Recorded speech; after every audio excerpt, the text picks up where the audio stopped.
Hello, this is Elijah Ignatieff of the School of Conscious Communication, and this is the series of introducing potential teachers that the school would be happy to have, but we have to woo them by bringing attention to them before we even get them in the school.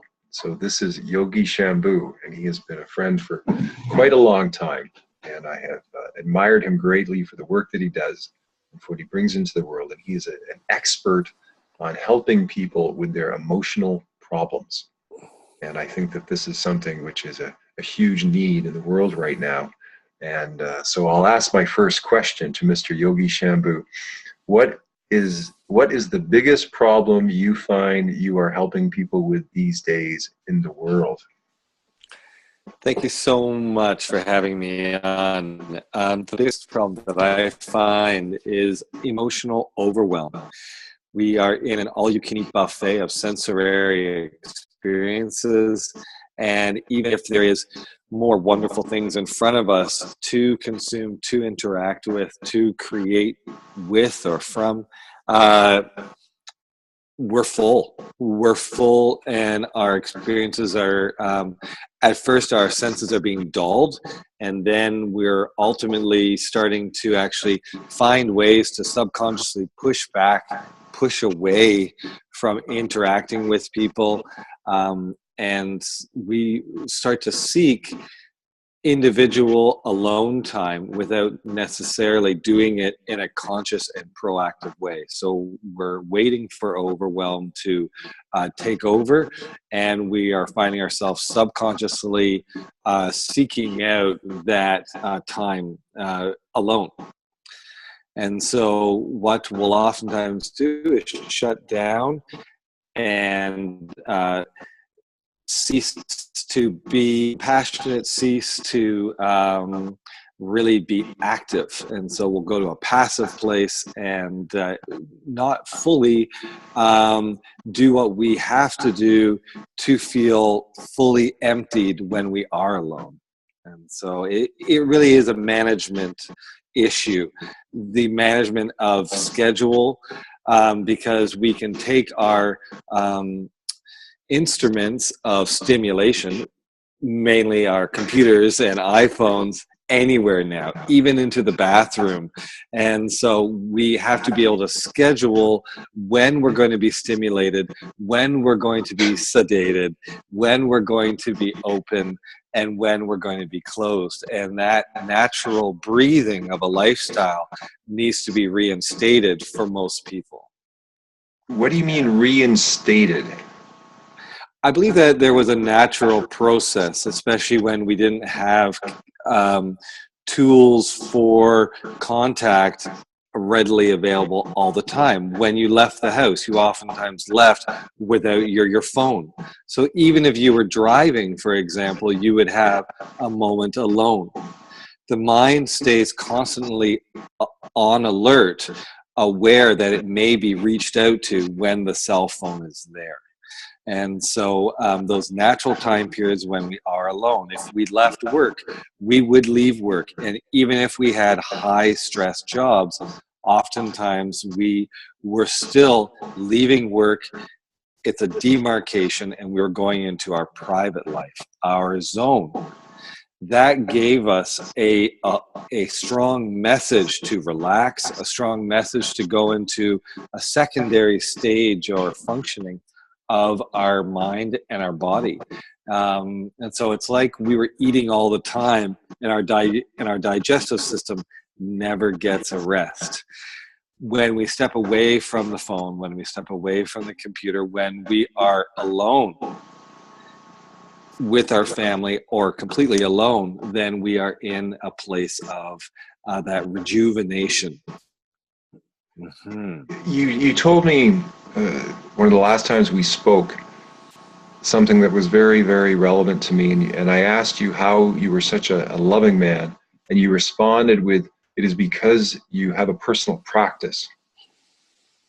And that is something which I wish you could maybe go into again here, in terms of relating it to the personal space, and then how do you use that personal space?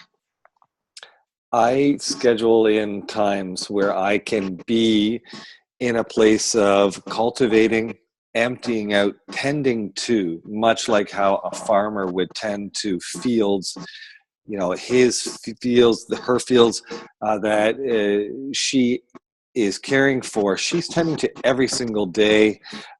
She's doing different activities, different practices. There's a cycle, a rhythm of maintenance.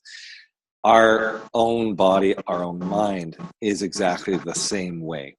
We have, I wake up, and for the first hour of my day, I am doing practices to systematically both digest the experiences that I had from yesterday, being physical tension, all the effects of my effort from yesterday, I'm tending to today, and then I'm preparing for the effort of today and tomorrow.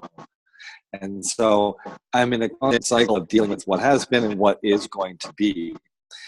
If I am, say, going to be doing an interview like this, there were specific practices that I was doing to bring enough energy into my body to release the tension enough within my mind so that I could be functionally spontaneous.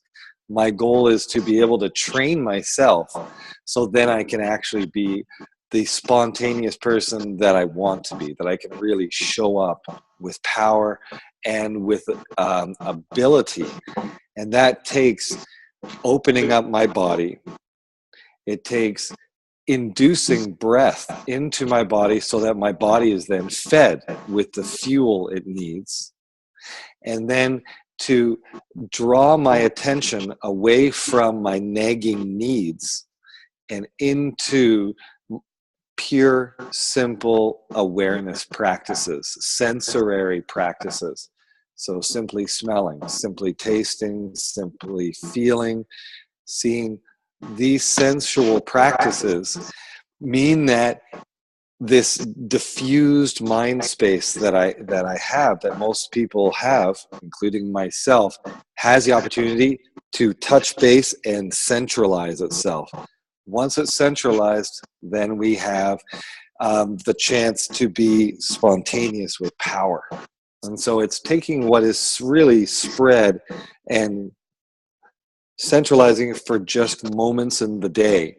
If I do that throughout the day, I really feel the benefits. If I do that every day for a week, wow, do I feel that I'm always on call at that point. I can be present as me, as my true personality. So that's my goal with all this personal practice, is that in the end, I can actually be my own personality authentically, spontaneously, and effectively.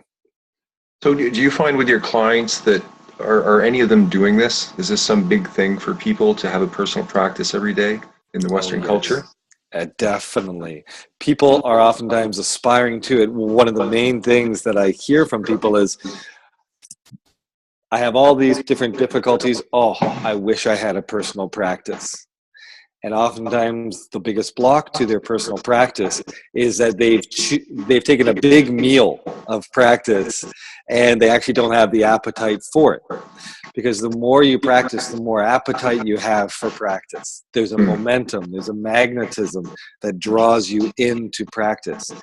The key to establishing a personal practice is to start very small. In fact, even start smaller than you think you may be able to do. So say if you have a commitment of 15 minutes, if you commit to 5 minutes a day, out of those 15, it means that for sure you are going to hit that mark.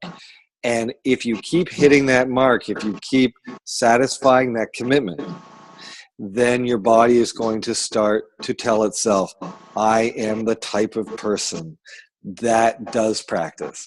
I can be a committed person, and I have success in doing so. So your self-confidence starts to build the more you set a schedule and stick to that schedule, very small amounts, but very focused and potent time spent.